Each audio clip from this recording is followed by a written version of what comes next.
I'm allowed to have a past, she said when I found photos of her ex all over her phone. You're right, I agreed. Packed my things and silently left that night. She called 53 times the next day and showed up at my work crying when I didn't answer. Hey viewers, before we move on to the video, please make sure to subscribe to the channel and hit the like button if you want to see more stories like this. Thanks. Throwaway account because some mutual friends might recognize this, and honestly, I don't need the drama resurfacing. But I figured sharing this might help someone else spot the red flags earlier than I did. This all went down about a year ago, back in early 2024, and looking back, it's wild how blind I was to the slow erosion of our relationship. I'm 31 now, work as a marketing coordinator for a mid-sized firm in the city, nothing flashy, but it's stable, and I've always prided myself on being the reliable type. That's who I was with Emily too. Loyal, committed, the guy who shows up. We'd been together for just over 2 years when it all unraveled. I met her through a mutual friend at a casual get-together. Nothing dramatic, just easy conversation that turned into dates. She was 28, worked in graphic design freelance, full of that creative energy that drew me in. I thought we balanced each other out, her spontaneity against my steadiness. Early on, I made sacrifices without a second thought. Like when she got a big client gig that required her to relocate to the city. We were long distance at first, about an hour apart. I turned down a solid promotion at my old job because it would have meant staying put, and instead, I hustled to find something here so we could build a life together. Moved into a cozy apartment we could afford on our combined incomes, even though it meant dipping into my savings for the deposit. I handled most of the bills at first while she built her portfolio, cooked dinners after long days, planned little surprises like weekend hikes because she loved the outdoors. Flashback to one of those. We'd drive out to some trail, her laughing as I packed the backpack with snacks she'd forget, and she'd say things like, "You're my rock, you know that?" It felt real. Or at least, I convinced myself it did. But there were cracks, small at first. Emily talked about her ex, Jake, more than I liked. Not in a longing way. At least, not obviously, but casually, like he was just part of her past. They dated for 3 years before we met. Broke up because he was too unstable, her words. Yet she dropped stories about trips they took or inside jokes, always framing it as harmless nostalgia. I'd brush it off. Everyone has history, right? Then came the comparisons. Subtle ones, like when I'd suggest a quiet night in, she'd sigh and say, "Jake was always up for adventure, kept things exciting." Or if I was stressed from work, Jake handled pressure so well, he thrived on it. I started feeling like a backup plan, like I was being measured against this ghost and coming up short. I confronted her gently once, about 6 months in. "Hey, it bothers me when you bring him up so much. Makes me feel like I'm competing." She rolled her eyes, laughed it off. "Oh, come on, it's just stories. You're being insecure. I'm with you now, aren't I?" I let it go, not wanting to seem controlling. Big mistake. Things escalated when I noticed her phone habits. She'd angle the screen away when texting, get defensive if I glanced over. I wasn't the jealous type, never snooped before, but the doubt built up. One night, she was in the shower, and her phone buzzed on the coffee table. A notification from social media, a like on an old photo. Curiosity got me. I picked it up, no passcode because we trusted each other, or so I thought. What I found hit like a gut punch. Her camera roll was littered with photos of Jake. Hundreds, some old, but others screenshotted recently from his profiles. Candid shots, vacation pics, even intimate ones she'd clearly saved or received. Scrolling deeper, messages in her archived chats, flirty exchanges from months back, nothing full-blown physical that I could prove, but emotional as hell. "Miss our nights," one from him. Her reply, "Me too, but life's complicated now." And worse, posts she'd liked or saved where friends tagged him, like she was keeping tabs. It wasn't just a past, it was an active shadow over us. I sat there, staring at the glowing screen in our dim living room, feeling the weight of every sacrifice I'd made crumble. Why defend a past that was clearly bleeding into our present? Confusion washed over me. Had I been that naive? I didn't rage or smash anything. Just set the phone down, heart pounding, and waited for her to come out. She stepped out of the bathroom, towel around her hair, humming some tune. Saw me on the couch, phone in hand. "Wait, No, I'd put it back exactly as it was. But my face must have given it away because she froze. What's wrong? You look like someone died. I held up her phone, calm as I could manage. I saw the photos. And the messages. Jake's everywhere in here. Her eyes widened for a split second, then narrowed. She snatched the phone, scrolling frantically as if to confirm what I'd seen. Then she straightened, crossing her arms. So, I'm allowed to have a past. Those are just memories. You're seriously going through my stuff now. I wasn't going through it. It buzzed, I picked it up, and there it all was. Hundreds of pics, Emily. Recent screenshots. Messages saying you miss him. That's not a past, that's… I don't know, but it's not fair to me. She laughed, that sharp, dismissive laugh that always made me feel small. Oh my God, you're overreacting. Everyone keeps old photos. It's not like I'm cheating. Jake and I have history. We were together for years. You can't erase that just because you're insecure about it. Insecure? You've been comparing me to him for months. Jake did this better. Jake was more exciting. And now this. It feels like emotional cheating, like I'm just holding the place until something better comes along. She rolled her eyes, leaning against the kitchen counter, all smug confidence. Emotional cheating? Please, that's not a thing. I'm with you, aren't I? I chose you. But yeah, Jake was adventurous, skydiving, spontaneous trips. You're safe, predictable, and that's fine, but don't act like I can't reminisce. If the roles were reversed, I'd understand. You'd freak out if I had pics of an ex? Hypocrite much? I stared at her, the twisted logic sinking in. If roles were reversed, she'd have blown up. She'd admitted as much in past arguments about my own exes, whom I'd cut contact with completely out of respect. But here she was, gaslighting me into thinking I was the problem. So, keeping intimate photos and flirty chats is okay? Dismissing my feelings is okay? They're not flirty, they're just catching up. And yes, it's my phone, my past. You don't get to police that. If you can't handle it, maybe you're not mature enough for this relationship. She paused, her tone turning colder, more entitled. Actually, you know what? If this is such a big deal, maybe we need space. I don't want to feel trapped by your jealousy. The words hung there, her smug expression like she'd won some debate. I felt the confusion peak. How had my loyalty turned into me being the villain? But something clicked. I didn't have to beg or fight. This wasn't worth salvaging if it meant constantly feeling like a backup. You're right, I said, voice steady, no emotion leaking through. You are allowed to have a past. She blinked, caught off guard. Wait, what? That's it. Yeah, that's it. I stood up, grabbed my duffel from the closet, and started packing essentials. Clothes, laptop, toiletries. Methodical, no rush. What are you doing? Her voice rose, a hint of panic creeping in, but still that underlying dismissal, like she thought I'd fold. Packing. I'll crash at a friend's tonight. We can sort the rest later. She followed me to the bedroom, arms flailing now. You're seriously leaving over some photos? That's ridiculous. Grow up. We can talk about this. Delete them if it bothers you that much. God, you're acting like a child. I zipped the bag, slung it over my shoulder.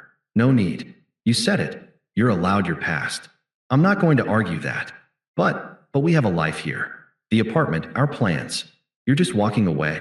Her smugness cracked a bit, turning to confusion, like she couldn't believe I wasn't chasing her. Yep. I grabbed my keys, headed for the door. The silence in the apartment was thick, broken only by her stuttering protests. Wait, seriously? You're not even going to fight for us? What kind of man does that? I paused at the threshold, looked back one last time. The kind who knows when something's not worth fighting for. And with that, I walked out into the night, the door clicking shut behind me. No yelling, no tears from me, just quiet detachment. I drove to my buddy's place, crashed on his couch, and stared at the ceiling for hours, the unfairness gnawing at me. Why had I given so much to someone who treated me like an afterthought? The confusion lingered, but so did a spark of relief. For the first time in months, I felt unburdened. The next morning hit like a freight train. My phone started blowing up before I even had coffee. 53 missed calls from Emily, a barrage of texts piling up. I didn't answer a single one. Instead, I silenced it, tossed it in my bag, and headed to work like it was any other day. My buddy, Mike, whose couch I'd crashed on, gave me a knowing look over breakfast. Dude, you okay? That was brutal last night. I nodded, forcing a half smile. Yeah, just need time to process. But inside, the confusion swirled. How had 2 years boiled down to me feeling like an intruder in my own relationship? I'd given up opportunities, built our life around her dreams, and in return, got dismissed like yesterday's news. The unfairness stung, the way she twisted it all to make me the insecure one. I sat with it during my commute, staring out the bus window at the blurring city streets, replaying her smug justifications. Part of me wondered if I should have fought harder, but no. Fighting would have meant begging for scraps, and I deserved better than that. At work, I threw myself into the routine. As a marketing coordinator, my days were packed with campaigns and deadlines. Perfect distraction. I didn't tell anyone at first, just focused on the tasks, cranking out a proposal that had been lagging. By lunch, though, the silence from my end must have driven her nuts because she showed up at the office. Our receptionist buzzed me. "There's an Emily here to see you. Says it's urgent." I could have ignored it, but I didn't want a scene. Stepped out to the lobby, where she stood red-eyed, makeup smudged, clutching her phone like a lifeline. "What the hell?" she hissed, voice low but trembling. "You just leave in the middle of the night? No, nothing. I called you 53 times. I kept my tone even, hands in pockets. I said what I needed to last night. We're done. But we can fix this. I deleted all the photos, okay? See," she thrust her phone at me, scrolling through her empty camera roll. "It was stupid, I get it now. I was just holding on to memories, but you're right, it wasn't fair. Please, come home. We can talk. Emily, you made it clear you're allowed your past." I respected that and stepped aside. Her face twisted, a mix of desperation and frustration. "That's not what I meant. I didn't want you to leave. You're overreacting. Jake means nothing now, we barely talk. It was just nostalgia. Nostalgia that made me feel like a placeholder. I'm not interested in being second best." She stepped closer, voice cracking. "Please, I love you. Don't throw us away over this." I shook my head, glancing at the clock. Lunch break was ending. "I have to get back to work. Take care." Turned and walked away, her pleas echoing in the lobby. No outburst from me, just calm detachment. Back at my desk, I blocked her number. The confusion lingered that afternoon. Why chase me now when she'd been so dismissive? But I let it breathe, focusing on breathing myself. That night, I started apartment hunting online, scrolled job listings just in case. Small steps, but they felt like reclaiming ground. The weeks blurred into a quiet rebuild. I found a small studio downtown, nothing fancy but mine. Moved in with Mike's help, unpacked boxes alone, reflecting on the sacrifices I'd glossed over. Flashback to last Christmas. I'd surprised her with a custom sketchbook for her designs, spent hours picking it out. She'd hugged me, but later that night, I caught her scrolling Jake's profile, liking an old post. Should have seen it then. Now, in the silence of my new place, the unfairness hit hardest. I'd been the rock, but rocks get eroded if you let them. So I didn't. Joined a gym, started running trails like we used to, but solo. Reconnected with old friends I'd neglected, game nights, beers after work. At the office, I pitched a new client strategy that landed me a promotion, senior coordinator, with a raise. It wasn't revenge, it was momentum. I dated casually a couple times, nothing serious, but it reminded me I wasn't predictable or safe. I was capable, and that was enough. Hints of her unraveling trickled in through mutuals. A friend mentioned seeing her out, looking rough, muttering about starting over with Jake. Another said she'd posted vague social media rants about insecure exes, but deleted them quick when people called her out. I didn't pry, kept my distance, no social media stalking. Let the space breathe. The confusion faded into clarity. Her past wasn't harmless. It was a crutch, and I'd been enabling it. By month 2, I felt lighter, like I'd shed dead weight. Work was thriving. I even took a weekend trip solo, hiking paths she'd have complained about. Life without the constant comparisons? Liberating. But karma has a way of circling back, doesn't it? About 3 months post-breakup, the real fallout hit her.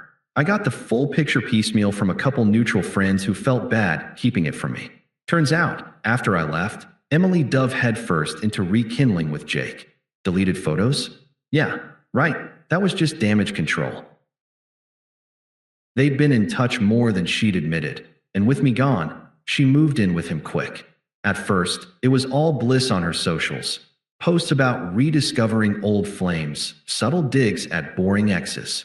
But Jake? Unstable as ever. From what I heard, he was verbally abusive, constant put-downs, jealousy over her work friends, even drained her savings on some business venture that flopped. Then the cheating. She caught him with someone else, just like he'd done to her before. Discarded her like trash, kicked her out. She ended up crashing with a friend, but that soured fast when her drama spilled over. Her job unraveled too. Freelance graphic design requires focus, and she lost clients from missed deadlines, stress piling up. Reputation took a hit when mutuals pieced together the truth. Her past obsession had torpedoed a solid relationship, and now she was isolated, friends siding with me after hearing my side quietly. Broke, alone, posting cryptic pleas for second chances online. I didn't gloat, just noted it as the natural consequence of her choices. Then the reconciliation attempts ramped up. First, after blocking her main number, she used a friend's phone for texts. "Hey, it's me. Can we talk? I messed up big time." Ignored. Then voicemails from unknown numbers, escalating. One night, my phone rang late. Her, sounding slurry, probably after a few drinks. I picked up, curiosity winning for a second. "What do you want, Emily?" Her voice was desperate, words tumbling out. "Oh God, thank you for answering. Listen, Jake, he's awful. Abusive, cheated on me, just used me and left. I'm staying in this crappy motel now, can barely afford it. I lost 2 big clients last week. Everything's falling apart without you." I stayed silent, letting her fill it. "Please, I see now how good you were. Stable, kind. I took it for granted. Come back. We can start over. I'll cut Jake out for good. No more past." "That's your issue to fix, not mine. But I need you. Remember our hikes, the apartment? We had something real. Had. Past tense." She paused, then anger crept in. "So that's it? You're just done? After everything, you won't even try? You're being so cold. You were the one who said I was overreacting. I'm just respecting your space now." Click. Hung up, blocked the number. But she didn't stop. Next came the toxic brigade, her friends and family. First, a call from her best friend, Sarah, unpleasant as ever, always enabling Emily's drama. "Look, she's a mess. Crying all the time. You need to man up and talk to her. It's not like she physically cheated. I don't owe her anything." Sarah scoffed. "Wow, harsh. She said you were controlling about her phone. Maybe work on that." Funny, she called it insecurity. Tell her to move on. Then her mom. Worse, condescending tone over the phone. "Young man, Emily's going through a rough patch. Family sticks together. You were practically family. Come over, sort this out. She's sorry, you know. Not interested. We're not family anymore. Young people these days, so disposable. She deserves better than this ghosting." I almost laughed. She got what she chose. Goodbye. Blocked. The attempts peaked with Emily herself, via email since phones were out. Subject, please read. Body full of please. I'm unraveling here. Lost my job today, fired for performance. Jake took everything. I know I was smug, dismissive. I was wrong. Let me make it up. Show up at your place. Ignored. Then anger boiled over in a follow-up. Fine. Ignore me. You're pathetic, running away instead of fighting. Jake was right. You're boring. But you'll regret this when I'm back on my feet. It showed her true colors. Desperate, then lashing out when rejected. I deleted it, unfazed. The hypocrisy was glaring. She'd accused me of immaturity, yet here she was, unraveling over consequences. The final nail came at our mutual friend Alex's birthday party, 6 months out. I debated going. Knew she might show, but I wasn't hiding. Arrived at the rooftop bar, casual vibe, string lights twinkling over the city skyline. I was in a good place. Promotion settled, new routine solid. Even chatting with a colleague, Lisa, who'd become a casual date. Nothing serious, but it felt natural.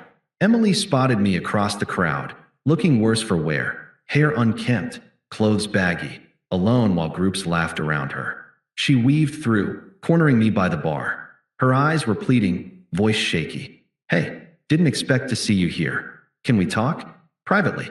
I sipped my drink calm. "Not much to say, Emily. Please, just 5 minutes." I hit rock bottom. Jake's gone, job's gone. Friends ditched me after hearing about the photos, the comparisons. I was wrong, so hypocritical. If you'd done that to me, I'd have left too. I see it now. Give us another shot? I've changed. Others glanced over, the public setting amplifying her desperation versus my composure. Lisa hovered nearby, a subtle contrast to Emily's isolation. I set my glass down, voice firm and even. You said you were allowed a past. You're right, I agree. And I'm allowed a future without it dragging me down. She blinked, words thrown back like a mirror. But that's not fair. We had plans. Plans you undermined with your nostalgia. The logic was twisted then, it's clear now. I've built something better. Promotion, new place, peace. You're irrelevant to that. Her face crumpled, hypocrisy exposed. So I'm nothing to you? After 2 years. Exactly. A lesson learned. Move on. She turned away, muttering, You'll regret this. But the power had flipped. She desperate, me thriving. The party continued. I rejoined friends, laughing, her exit unnoticed by most. Looking back, it's satisfying how it closed. I'm dating Lisa seriously now, career on track, no shadows. Emily, faded memory. Life's ironic. Her past became her prison while I walked free. Thanks for watching. Make sure to subscribe to the channel and hit the like button. What do you think about this story? Share it in the comments.